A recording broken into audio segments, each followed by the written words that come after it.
এই যে একটা কথা আছে না, মুছে ফেলো সব মায়া, ভুলে যাও সব স্মৃতি। মানুষ হলো বহুরূপী, মনে রাখলেই ক্ষতি।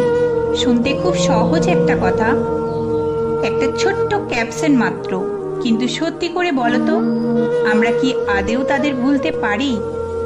না, পারি না। কিছু মানুষকে ভুলে যাওয়া এত সহজ নয়। তারা হয়তো জীবনে আর নেই, পাশে নেই, কথা বলে না, তবু স্মৃতির ভেতর তারা ঠিকই থেকে যায়।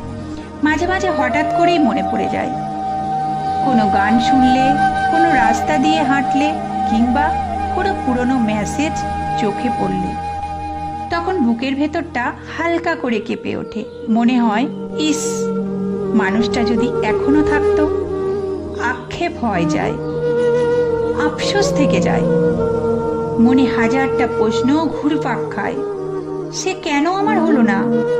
সে কি আমার থেকেও ভালো কাউকে পেয়ে গেছে, নাকি আমি তার যোগ্য ছিলাম না? এই প্রশ্নগুলোর উত্তর হয়তো আমরা নিজেরাই জানি, তবুও মন মানতে চায় না। তাই নিজেকেই প্রশ্ন করি আর নিজেই চুপ করে যাই। কারণ কিছু সত্যি আছে যেগুলো মেনে নেওয়া খুব কঠিন। জীবনের অদ্ভুত একটা নিয়ম আছে, যাদের আমরা সবচেয়ে বেশি ভালোবাসি, অনেক সময় তারাই আমাদের জীবন থেকে যায় শুধু একটা অপূর্ণ গল্প হয়ে। তারা হয়তো আমাদের জন্য ছিলই না, কিন্তু আমাদের জীবনে একটা বড় অধ্যায় হয়ে থেকে যায়। তাই হয়তো আমরা সবাই কোনো না কোনো আক্ষেপ নিয়েই বেঁচে আছি।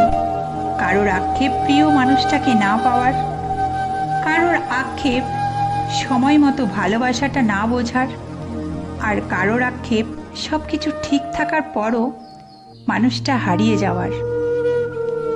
জীবনটা আসলে এমনই, সব গল্প পূর্ণতা পায় না, সব ভালোবাসা শেষ পর্যন্ত একসাথে থাকে না। কিছু মানুষ আছে শুধু আমাদের শেখানোর জন্য আসে ভালোবাসা কতটা সুন্দর হতে পারে, আর হারিয়ে যাওয়া কতটা কষ্টের হতে পারে। তাই মায়া মুছে ফেলতে চাইলেও মুছে ফেলা যায় না স্মৃতি, ভুলতে চাইলেও ভুলে থাকা যায় না।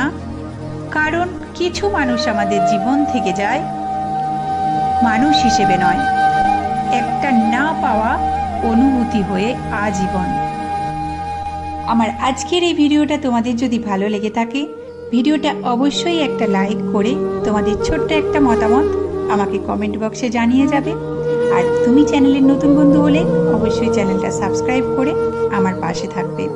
তো সবাইকে ভিডিওটা এতক্ষণ ধরে দেখার জন্য বা আমার কথাগুলো মনোযোগ দিয়ে শোনার জন্য অসংখ্য ধন্যবাদ। সবাই ভালো থাকবে, সবার ভালোবাসার মানুষদেরকে।